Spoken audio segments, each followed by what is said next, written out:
So this then is the second Captain Marvel film in about a month.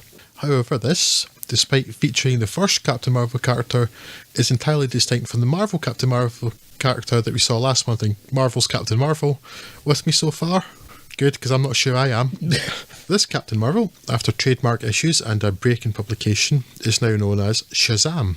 A particularly stupid name, being as it is his magic word stroke catchphrase and a really, really awkward acronym at that. It seems equivalent to renaming Johnny Storm to Flame On or Wolverine Bub or Schnicked. But I may be avoiding the point here a little. An ancient wizard, Jumon Hunsu, the last of his order, is magically summoning people from all over the world to see if they are worthy of inheriting his power. One such is Thaddeus Savannah, who shows himself unable to resist the temptations of evil. Returned to Earth, the discombobulated youngster makes it his life's goal to return to the Wizard's Temple and gain power. You'll never guess what happens next. That's right, he fixes the cable. Well, don't be fatuous, Drew. Okay, so now the grown-up Savannah, played by Mark Strong, finally finds a way to return to the temple, and rather than take the Wizard's power, he takes the bad and evil power. Boo, hiss. In doing so, he releases the 7 deadly sins, which are not concepts, but gargoyle-like demons, physical manifestations of ancient evil that, obviously, want to take over the world.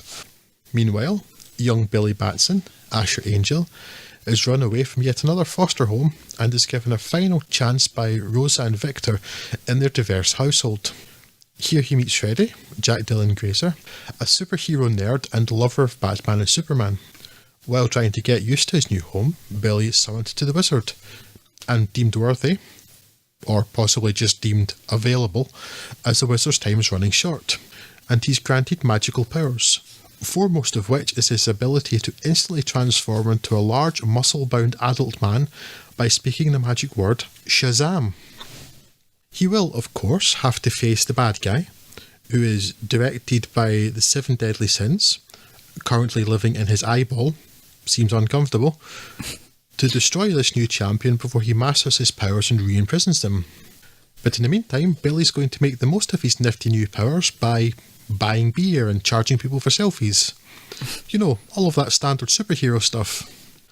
It was fair to say that I was very turned off by the trailer to this film.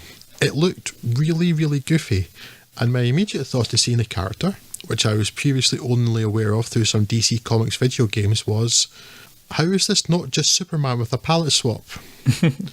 Well, the film is pretty goofy, and in terms of abilities, etc., the character is Superman with a palette swap. It turns out, though, that this isn't a bad thing, as Shazam is rather a lot of fun. It doesn't start out particularly promisingly, with the growling demons and Jumon Hunsu in a laughably bad fake beard and wig taking itself altogether far too seriously. I guess we're also supposed to feel some sympathy for the young Savannah in light of his father's behaviour towards him, but the stupid little git did actually cause a terrible car crash, so sympathy is in short supply. However, once the action jumps forward to the present day and Billy gains his powers, things improve immensely. Shazam is comfortably the lightest in tone of the films in the DC cinematic universe, and while I seem to like the darker stuff far more than many, the difference is welcome and probably needed. In terms of tone and structure, there are many comparisons to be drawn between this film and Spider-Man Homecoming, and this is undoubtedly a good thing.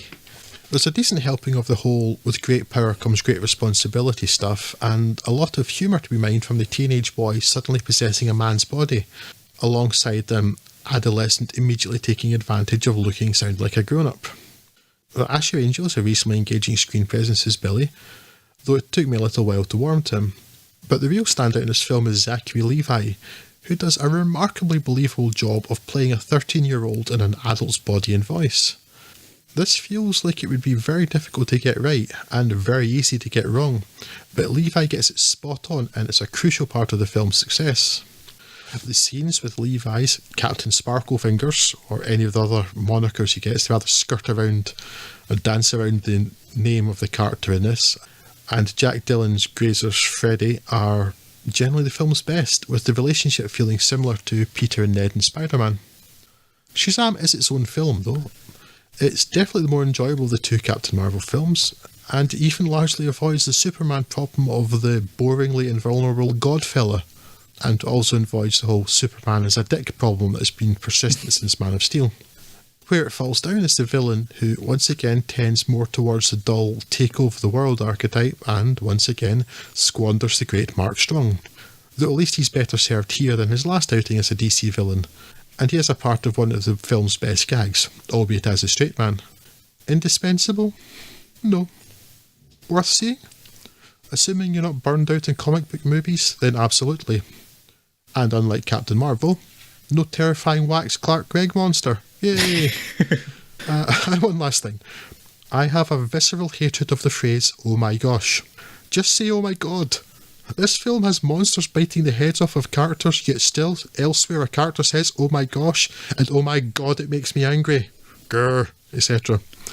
Does that really have anything to do with Shazam in particular? No, it does not. But I have never met a soapbox opportunity I didn't like. Gee willikers. Yeah, I actually quite like the trailer for this, but I have not managed to get to cinema to see it, so I can offer no further knowledge on it. But yeah, I think it looks quite good. I'm quite glad that DC's having some range of tones. I mean, that's one thing that people seem to like about Marvel films that I don't, is that they do have very similar tones for a lot of it, and I prefer the stuff that's actually being a bit weird and being its own film. So yes, I shall endeavour to seek this out as best as I can.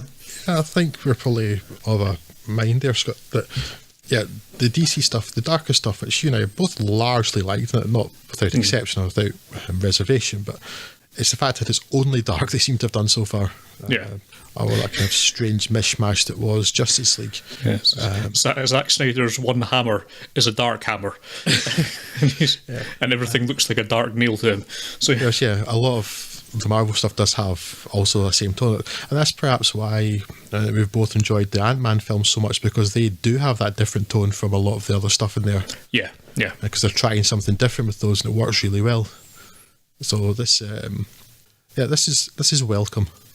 There's certainly also hints in this film about where it might be going in future of the DC universe. So we will see. I don't want to say too much about that because I would rather spoil something, although you could probably guess without too much effort. Yeah, it's just nice to see them mix things up a wee bit.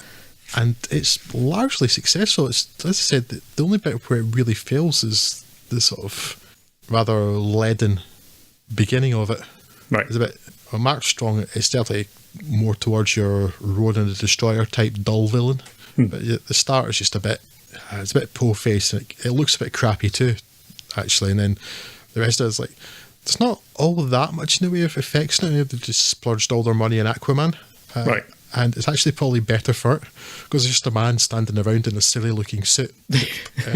But the silly-looking suit, did they at any point try to change it or make it look more gritty, like the sort of toned-down Superman suit?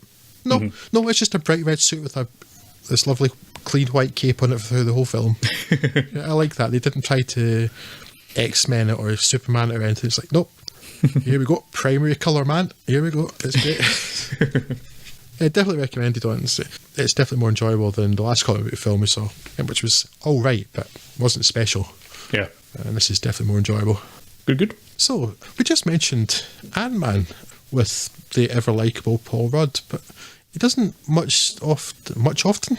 Wonderful sentence. He doesn't often get a chance to do a straight role, but that is exactly what he did in the next film we're going to talk about, which Scott's going to tell us about. The Catcher Was a Spy.